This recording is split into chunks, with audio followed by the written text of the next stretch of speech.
আমাদের অ্যাকচুয়ালি ঘাটতি কত হতে পারে এইটা ডিপেন্ড করবে এই মার্চ মাসটা। আমি রমজান মাসের কথাই বলছি। তারপর তো ঈদ থাকে, ঈদের পরে আবার 15 দিনের মতো মোটামুটি ডিমান্ড কম থাকে। তো এই রমজান মাসে আমাদের দেশে আর বাংলাদেশে কতখানি গরম পড়বে সেটাই হলো বিরাট factor. That can make a difference. 1000 মেগাওয়াটের এদিক ওদিক হতে পারে যদি গরম কম হয় আর গরম বেশি হয়। তাই ওই যে যেটা বলছে যে সরকার যে 2500-3000-এর মতো হতে পারে ডিফারেন্স, এটা 2000-ও শর্টফল হতে পারে কিংবা 3000-ও শর্টফল হতে পারে। হ্যাঁ, তাহলে এইটা সরকারকে মেক আপ করতে হবে। তারা কিভাবে মেক আপ করতে হবে? অ্যাকচুয়ালি আমরা যদি গত বছরের সিচুয়েশন দেখি, গত বছর সিচুয়েশন থেকে এই বছরের সিচুয়েশনটা সরকারের হাতে বিদ্যুৎ কেন্দ্র আর আর বিদ্যুৎ তৈরি করার যা জিনিস আছে তাতে তাদের কিছুটা সুবিধাজনক অবস্থায় আছে, কারণ আমাদের কয়লা ভিত্তিক বিদ্যুৎ কেন্দ্র এখন প্রচুর আছে।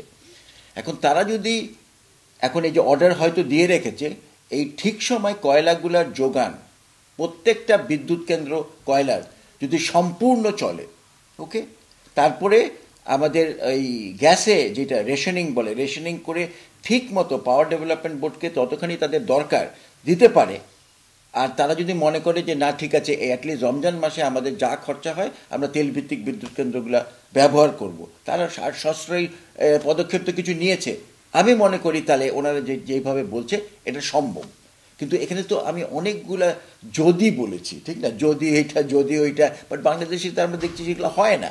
এর মধ্যে একটা হঠাৎ দেখবো যে ওই ডলারের শর্টেজ পড়ে গেছে, ঠিক সময় কয়লা আসে নাই, আমাদের যেই কার্গোগুলো আসার কথা এলএনজির সেগুলো আসে নাই। এবং আমাদের এতগুলা জায়গায় এতগুলা জিনিস মানে ঠিকভাবে ঠিক সময় হতে হবে, যার ফলে এটা হবে। তা আমি মনে করি যে হয়তো কিছু এদিক ওদিক হয়ে যাবে। আমি মনে করি ওই আর কি, যেটা আমি গত বছরও বলেছিলাম, এই বছরও সেটা আমার কাছে বলতে হয় যে 1000 থেকে 3000 মেগাওয়াটের একটা লোডশেডিং থেকে যাবে। এটা কিভাবে কত সিরিয়াসলি তারা এটা কাজ করে তার উপরে নির্ভর করবে। বাট আমি মনে করি 1000 মেগাওয়াটের নিচে যদি একটুও গরম পড়ে তাহলে ম্যানেজ করা সম্ভব হবে না এই মার্চ মাসে। সবগুলা জ্বালানি যেটা আমাদের এখন প্রয়োজন, আমাদের এখন 3 রকমের জ্বালানি প্রয়োজন পাওয়ারের জন্য। হ্যাঁ, আমাদের এলএনজিটা আনতে হবে ঠিক মতো, সবই আবার ইম্পোর্ট। এলএনজিটা ঠিক মতো ইম্পোর্ট করে আনতে হবে, আমাদের কয়লাটা ঠিক মতো ইম্পোর্ট করতে হবে, আমাদের তেলগুলো ইম্পোর্ট করতে হবে। তেলগুলো ইম্পোর্টের ব্যাপারে আবার যেটা হচ্ছে যে এই তেল ভিত্তিক বিদ্যুৎ কেন্দ্র যেগুলো আছে তাদেরকে ঠিক সময় পয়সাটা দিতে হবে। হ্যাঁ, ওই পয়সাটা যদি তারা ঠিক মতো না পায়, ওদেরকে ব্লেম করলে কোনো লাভ নেই, কারণ এটার যে খরচাটা ডলারে এত বেশি যে ওরা পারবে না চেষ্টা করলে। সো ওদেরকে ওই সহায়তা দিতেই হবে। সো ওদেরকে একটা সার্টেন অ্যামাউন্ট অফ পেমেন্ট দিতে হবে এবং বাংলাদেশ ব্যাংকেও বলতে হবে যে ডলারটা যেন তারা পায়। তো এই সবগুলা সমন্বয় করলে হবে।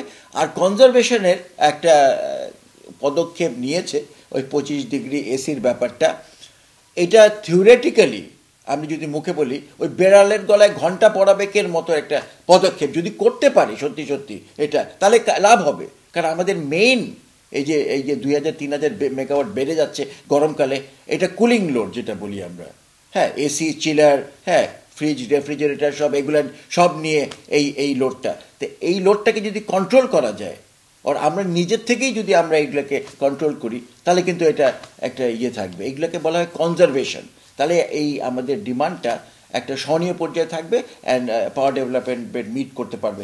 সমস্যা হচ্ছে কি, এটা তো রমজান মাস, এবং রমজান মাসে তো ওই সন্ধ্যার সময় লোডশেডিং যেটা 8টার পরে বন্ধ, এটা তো সম্ভব না। তাহলে ওই লোডশেডিং সেটা কিন্তু এবার বলে নাই, তার কারণ তারা জানে যে ওই সময় লোকটা শপিং করে এবং ওই শপিংয়ের সময়টা লোডশেডিং সম্ভব না।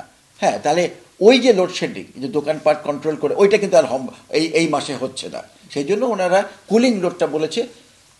মানে কনসেপ্টটা যেটা বলি, চিন্তাধারাটা ঠিকই আছে, কিন্তু প্রয়োগটার ব্যাপারে আমার যে সন্দেহ আছে। এটা আমার মনে হয় তারা বলতে পারতো এটা যে সব গভর্নমেন্ট অফিসে হতে হবে, সব কি বলে শিক্ষা প্রতিষ্ঠান তো অত নাই, ওটা আজকাল আছে, তারপরে হসপিটাল, তারপরে মসজিদ টসজিদ সবখানেই এটা হবে, যেখানে তারা কন্ট্রোল করতে পারে, তাদের কন্ট্রোলের মধ্যে আছে। হ্যাঁ, বা তারা একটা উদ্ভট একটা কথা বলেছে যে একটা ফিডারে গ্রামে, আমাদের এখানে ফিডারটা নিকুঞ্জর ফিডারে যদি দেখে যে নর্মালি যে আমরা বিদ্যুৎ নিই তার থেকে অনেক বেশি যাচ্ছে, তখন এটা কেটে দিবে। হ্যাঁ, এটা আমি মনে করি একটা কেমন জানি একটা পদক্ষেপ।